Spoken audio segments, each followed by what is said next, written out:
Mesdames, Messieurs, bienvenue à l'émission Toute la Bible en parle. Aujourd'hui, nous répondons à la question « Comment peut-on savoir que Dieu existe ?» Restez à l'écoute. Dieu s'est révélé à l'homme de bien des manières différentes. Sa main se voit dans la création. Sa voix s'entend dans sa parole. Et son amour se révèle dans son Fils. Les miracles qu'il a faits dans l'Ancien Testament comme dans le Nouveau Testament prouvent qu'il est un Dieu vivant. À travers les âges, des hommes pieux en ont rendu témoignage. Nous reviendrons à ce sujet dans quelques instants. La question que j'aimerais vous poser maintenant, c'est à moi de vous faire travailler. Écoutez bien.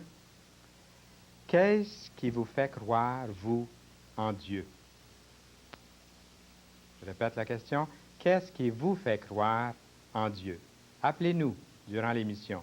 Vous pouvez appeler dès maintenant si vous le désirez et dites-nous qu'est-ce qui vous fait croire en Dieu. Et puis, nous aimerions vous offrir un livre intitulé « Comment étudier la Bible et comment reconnaître la vérité ». Il vous est offert absolument gratuitement. Il n'y a pas personne, il n'y a pas de ficelle rattachée à ça. Ce n'est pas pour vous mettre sur une liste d'adresses puis que vous allez être achalé par la suite. Pas du tout. Nous vous offrons ce livre. Il y a aussi un évangile que vous pouvez demander si vous ne possédez pas déjà un évangile.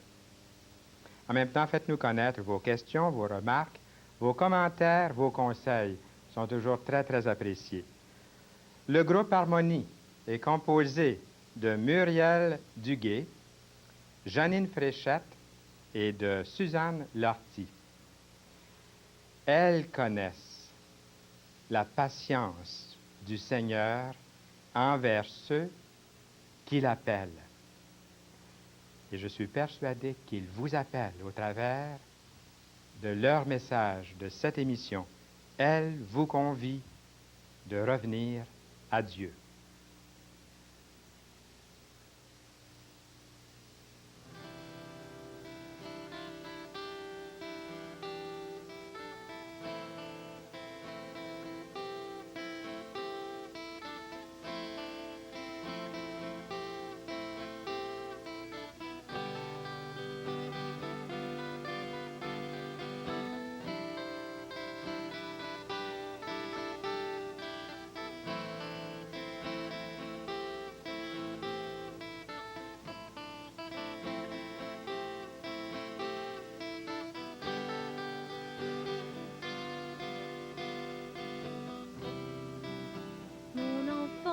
Mon enfant,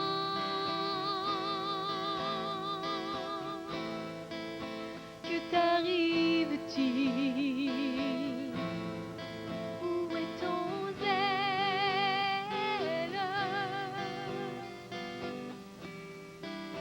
Mon enfant,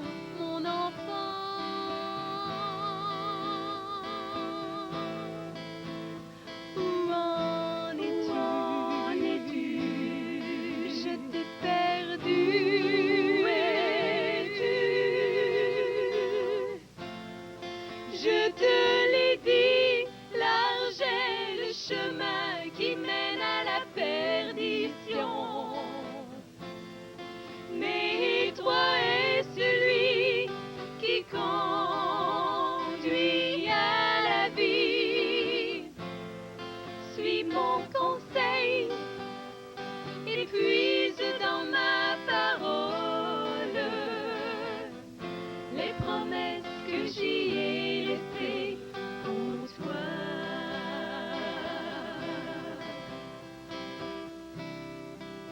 Mon enfant,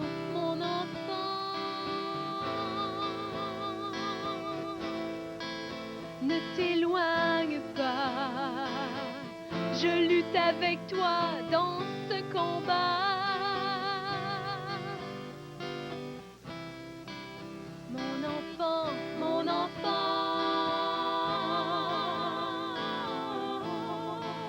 non, ne pleure pas. Ma main te soutiendra.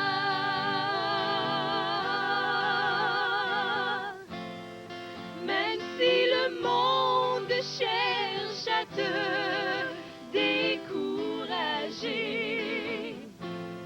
ressaisis-toi, ne les écoute pas, reviens dans mes voies. J'ai le pouvoir de te garder si tu me laisses agir dans ta vie. Laisse à ma croix ce vieux passé.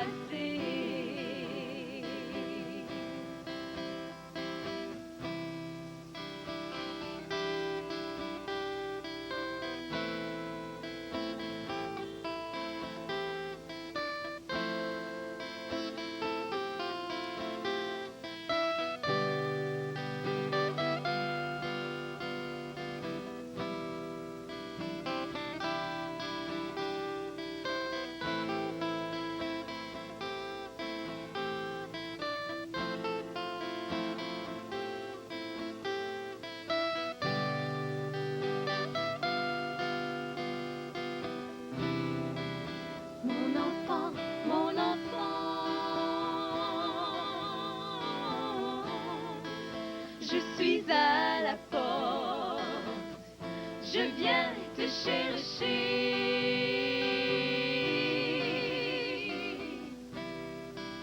Mon enfant,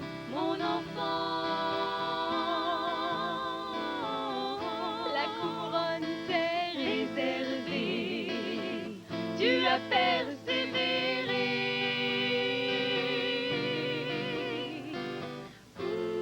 Le Saint-Esprit t'a convaincu, c'est ton salut.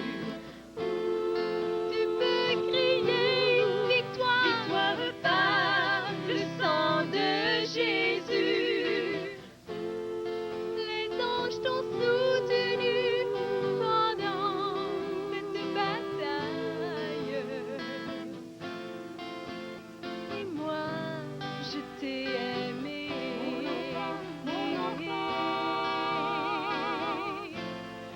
J'ai tout fait pour te ramener. Mon enfant, désormais tu verras ma gloire.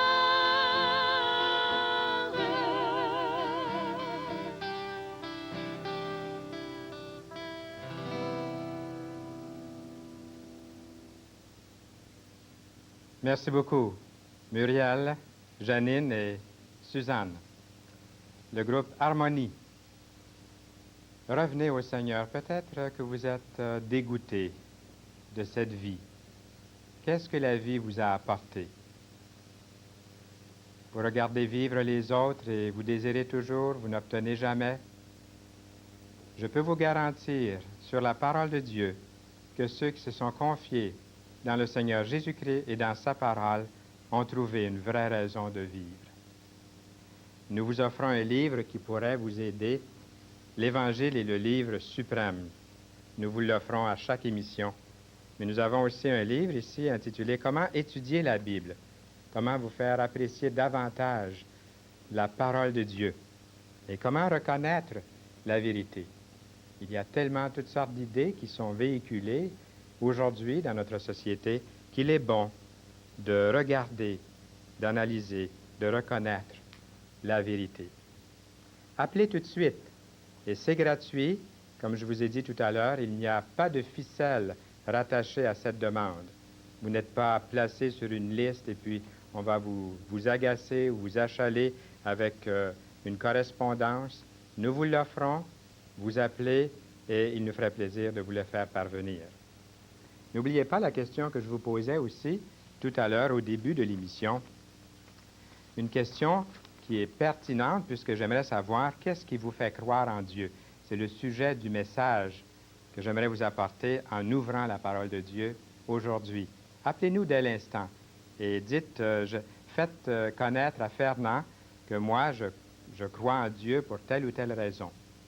C'est un conseiller qui va vous répondre au téléphone et ce n'est pas en ligne directe, c'est en différé. Donc, n'ayez pas peur d'appeler durant l'émission et en même temps, demandez la documentation que nous vous offrons et faites-nous connaître aussi vos questions, vos remarques, vos commentaires, vos bons conseils qui sont toujours, toujours très, très appréciés.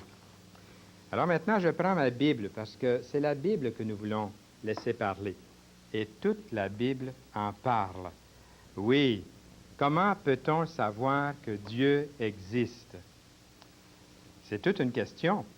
Et c'est pour ça que je veux me cacher derrière le livre, derrière la parole de Dieu. C'est en elle que je me confie depuis bientôt 40 ans.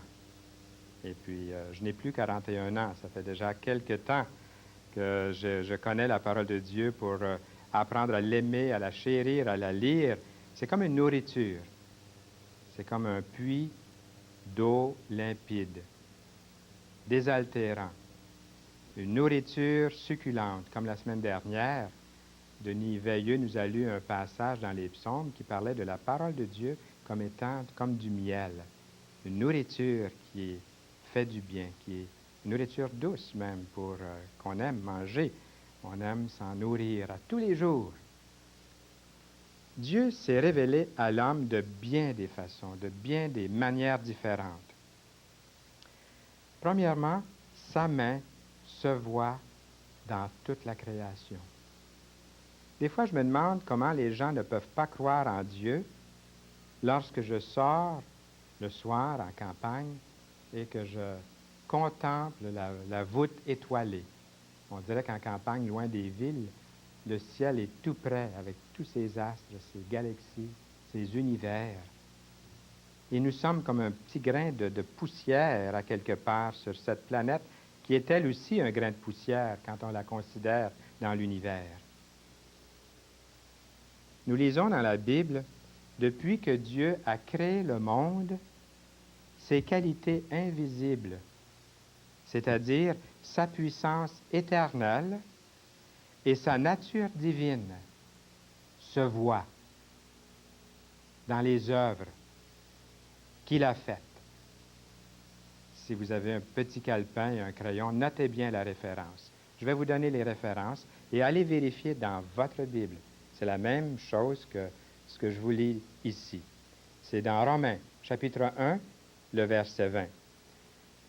Sa main se voit dans la création. N'attendez pas de voir sa main qui sera un jour devant vous pour vous juger si vous ne l'avez pas reçue alors que vous en aviez l'occasion. Je pense à cette main un jour qui s'est fait voir à Balthazar dans l'Ancien Testament. Une main apparue, vous avez déjà entendu cette histoire. Une main est apparue et une main a écrit un message sur le mur. Comptez, comptez, pesez, divisez. Au roi Balthazar qui avait rempli sa maison d'idoles, qui se moquait de Dieu, qui blasphémait et qui se moquait du peuple de Dieu. Un jour, il a vu la main de Dieu. Lui aussi, peut-être, a eu l'occasion de considérer la main de Dieu dans la création. Mais il a attendu de voir la main de Dieu qu'il a jugée. Nous pouvons voir la main de Dieu dans la création ou remettre à plus tard, négliger de reconnaître Dieu dans sa vie par la personne vivante et authentique de son Fils. Et de remettre à plus tard, d'attendre, de négliger l'appel du Seigneur qui dit « Venez à moi, vous tous qui êtes fatigués et chargés, et je vous donnerai du repos. » De remettre à plus tard, c'est d'attendre de voir une main qui va écrire notre jugement à la face de toutes les nations. Nous avons aussi une autre parole qui nous démontre ses qualités et sa puissance qui se voient. Nous lisons « Le ciel proclame la gloire de Dieu. La voûte étoilée révèle ce qu'il a fait. » C'est dans le psaume 19, le verset 1. Que penser de ceux qui disent « Il n'y a pas de Dieu » ?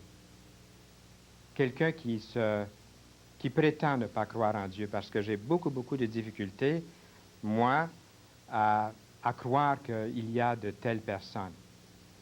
S'il y a quelqu'un à l'écoute qui ne croit pas en Dieu, qui ne croit pas vraiment, j'aimerais que vous puissiez nous le dire. Ayez le courage de nous appeler puis nous dire que vous ne croyez pas en Dieu. Dites-le. Et il y aura quelqu'un là pour vous aider avec la parole de Dieu. Et si vous croyez en Dieu, appelez-nous aussi pour dire pourquoi vous croyez en Dieu. Ceux qui disent il n'y a pas de Dieu, saviez-vous que dans la parole de Dieu, il y a un texte, un passage écrit spécialement pour ceux qui disent il n'y a pas de Dieu? J'ai été très étonné le jour où j'ai lu ce passage. Il est dans la Bible. Je vous le lis. C'est dans le psaume 14, verset 1. Écoutez bien. C'est Dieu qui parle. L'insensé dit en son cœur, il n'y a point de Dieu. Une autre traduction dit ceci. Ils sont stupides, ceux qui se disent que Dieu est sans pouvoir. C'est le Seigneur qui s'exprime comme ça. Deuxièmement, sa voix, la voix de Dieu, s'entend dans sa parole. Souvent, lorsque je témoigne à des amis, on me dit, bien, est-ce que Dieu vous a parlé? Est-ce que Dieu parle de vive voix? Si Dieu me parle de vive voix, bien, je vais l'écouter. Mais savez-vous que Dieu nous parle de bien des façons, de bien des manières, mais on ne sait pas toujours entendre ou capter son message. Sa voix s'entend un jour. Un homme a entendu la voix de Dieu. Il était sur une route, il s'en allait dans une ville, lié des chrétiens. Il avait mandat de les arrêter, de les persécuter, de les traîner devant les tribunaux et même de mettre ces chrétiens-là à mort. Et sur la route, Dieu lui a parlé, Jésus-Christ lui a parlé. Il a entendu une voix qui disait, « Saul, Saul, pourquoi me persécutes-tu? » C'était Saul de Tarse, celui qui est devenu le grand apôtre, l'apôtre Paul. Il a dit, « Seigneur, qui es-tu? » Et la voix lui a répondu, « Je suis Jésus que tu persécutes. » Sa voix s'entend dans sa parole. Nous lisons dans l'Épître aux Hébreux, le chapitre 1, les versets 1 et 2, « Autrefois, Dieu a parlé à nos ancêtres à plusieurs reprises et de plusieurs manières par les prophètes. Mais dans ces jours qui sont les derniers, il nous a parlé par son Fils. » C'est par lui, Jésus, c'est par lui que Dieu a créé l'univers. Sa voix s'entend lorsque nous lisons la parole de Dieu. C'est comme si Dieu nous parlait. Quelquefois, c'est comme si on entendait sa voix, tellement c'est clair. Combien de personnes j'ai entendu dire, j'ai lu la parole de Dieu, puis c'est comme si Dieu me parlait à moi personnellement. Son amour se révèle dans son Fils, troisièmement, par Jésus-Christ. Le Seigneur Jésus-Christ, un jour, était devant la ville de Jérusalem. Et la Bible nous dit qu'il a commencé à être ému, à être très, très triste dans son cœur. Il a même versé des larmes. Il a regardé la ville de Jérusalem et Jésus a dit, « Comme j'aurais voulu vous rassembler, comme une poule rassemble ses petits poussins autour d'elle, sous ses ailes, comme j'aurais voulu vous rassembler autour de moi. » On voit que Jésus-Christ était tendre. Il avait un cœur de mère. Il avait un cœur de père aussi. Il nous aime. Il vous aime. Vous avez une vie qui vous déçoit, une vie qui vous décourage, une vie que vous trouvez longue et triste. Vous regardez cette émission, vous me regardez en cet instant, et vous vous dites, est-ce que c'est bien vrai? Est-ce que ce n'est pas encore de la foutaise comme toutes les autres choses? Ouvrez la parole de Dieu et découvrez un Dieu qui vous aime. Vous, personnellement, il vous connaît par votre nom. Il est apparu comme un être humain, nous lisons dans la Bible, dans 1 Timothée, chapitre 3, verset 16. Jésus, possédant depuis toujours la condition divine, nous lisons encore, mais il n'a pas estimé qu'il devait chercher à se faire de force l'égal de Dieu, il est devenu semblable aux hommes. Il s'est montré obéissant jusqu'à la mort sur la croix. N'oubliez pas la croix du centre, celle qui était réservée pour Barabbas. Barabbas qui me représente et qui vous représente, c'est Jésus-Christ qui l'a prise. La croix du centre, entre deux larrons, deux criminels. Jésus-Christ s'est chargé des péchés de Barabbas et des vôtres et des miens. Il a pris sa place, ma place, votre place, sur la croix du centre. Quel Dieu d'amour! La mort sur la croix dans Philippiens, chapitre 2, les versets 6 à 8. Jésus a dit, « Je suis dans le Père. Il est en Dieu et le Père est en moi. » C'est Dieu qui s'est fait homme. Jésus-Christ, c'est le Dieu authentique. C'est le Jéhovah. Il y a une certaine secte qui utilise ce nom de Dieu. Nous connaissons le vrai Jéhovah, le vrai Dieu, celui qui s'est incarné, qui est venu dans ce monde et qui a accepté la croix pour vous et pour moi. Père, donne-moi en ta présence la gloire que j'avais auprès de toi avant que le monde existe. C'est une prière que Jésus a faite seulement quelques heures avant d'être placé sur cette croix pour vous et pour moi. Il s'est souvenu que de toute éternité, il était dans la gloire, il était dans le paradis, dans un lieu de délices, dans un lieu merveilleux. Mais il a laissé cette richesse pour se faire humble, pour se faire homme comme vous et moi, afin de nous aimer jusqu'au bout. Il s'est fait pauvre pour vous, nous lisons ailleurs, dans 2 Corinthiens chapitre 8, le verset 9. Et la référence concernant sa prière pour vous et pour moi se trouve dans Jean 17, la prière sacerdotale. Dans 2 Corinthiens 8, 9, il s'est fait pauvre pour vous afin de vous enrichir. Et maintenant, les miracles qu'il a faits, dans l'Ancien comme dans le Nouveau Testament, prouvent qu'il est un Dieu vivant. Et ils sont innombrables. J'aimerais en mentionner seulement quelques-uns. Le déluge que nous trouvons dans Genèse, chapitre 7, les versets 17 à 24. Les gens dans l'Antiquité vivaient dans la débauche, dans le plaisir, dans l'oubli de Dieu, dans tout ce que le monde pouvait leur offrir. Et un jour, Dieu les a avertis par son serviteur Noé. C'est une histoire vraie, on peut la lire dans la Bible. Et Dieu a envoyé un grand jugement sur la terre qu'on appelle le déluge. L'eau a couvert toutes les collines de cette terre. Et puis, il y a eu une perte énorme de vie à cause d'une désobéissance très, très grande. Mais un petit groupe a été gardé, 8, dans l'arche. L'arche représente Jésus-Christ. Nous pouvons en Jésus-Christ être gardés du jugement à venir et de la colère de Dieu qui va tomber sur ce monde. Nous avons aussi dans l'Ancien Testament la confusion des langues, ce qu'on appelle la tour de Babel, dans Genèse, chapitre 11, un grand miracle. Les gens parlaient tous la même langue. Et le Seigneur a envoyé un jugement. Il les a confondus dans leur langue. Quelqu'un a voulu... ils étaient en train de construire une grande tour. Ils voulaient aller jusqu'au ciel. Ça me fait penser aux satellites modernes. Les gens qui veulent sans Dieu aller jusque sur les autres planètes.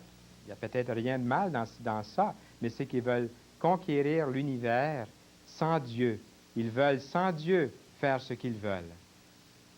Nous avons aussi la destruction de Sodome et de Gomorrhe. Nous avons les 10 plaies d'Égypte dans l'Ancien Testament. Dieu est patient, il les a avertis par ses plaies. Devant le grand pharaon d'Égypte, Moïse est venu faire des exploits que Dieu lui a donnés de faire devant tous, devant des témoins. Et les records, les écrits sont retranscrits dans la Bible jusqu'à nous. Dans le Nouveau Testament, nous voyons aussi la patience de Dieu. Nous avons vu l'extravagance sexuelle des pervertis, des personnes qui ont oublié Dieu et avec des personnes du même sexe, on fait des abus, des extravagances, et Dieu a envoyé des fléaux énormes, des choses que Dieu va encore faire parce que le cœur de l'homme, à la fin des temps, à notre époque, s'est éloigné de Dieu. Dieu avertit, il est patient. Et par des miracles, dans le Nouveau Testament, il nous a montré sa bonté par la naissance miraculeuse de Jésus-Christ, la pêche miraculeuse, l'eau transformée en vin. Je vous rappelle des choses que nous connaissons bien, que vous avez déjà entendues, la multiplication des pains, la résurrection de Lazare, la résurrection du Seigneur Jésus-Christ. À travers les âges, des hommes pieux ont rendu témoignage de Jésus-Christ. L'apôtre Paul a dit, « Je n'ai point honte de l'Évangile. C'est une puissance de Dieu pour le salut de quiconque croit. » Croyez-vous? Placez-vous votre confiance, votre foi en Jésus-Christ là où vous êtes en cet instant? Mais il faut croire. C'est par la foi, comme nous lisons dans Hébreux 11. Qu'est-ce que c'est avoir la foi? Avoir la foi, d'après l'Écriture, c'est être sûr de ce que l'on espère. C'est être convaincu de la réalité de ce qu'on ne voit pas. Par la foi, nous comprenons que l'univers a été créé par la bouche de Dieu, de sorte que ce que l'on voit a été fait à partir de ce que l'on ne voit pas. Donnez votre vie au Seigneur Jésus-Christ et appelez-nous pour nous le dire. Notez bien l'adresse à la fin de l'émission pour faire la demande de notre documentation et revenez-nous. Dès la semaine prochaine, nous aurons le plaisir à nouveau d'accueillir le groupe Harmonie et nous recevrons aussi comme invités Jean et Ginette Massinco, les Amis d'Israël. À bientôt.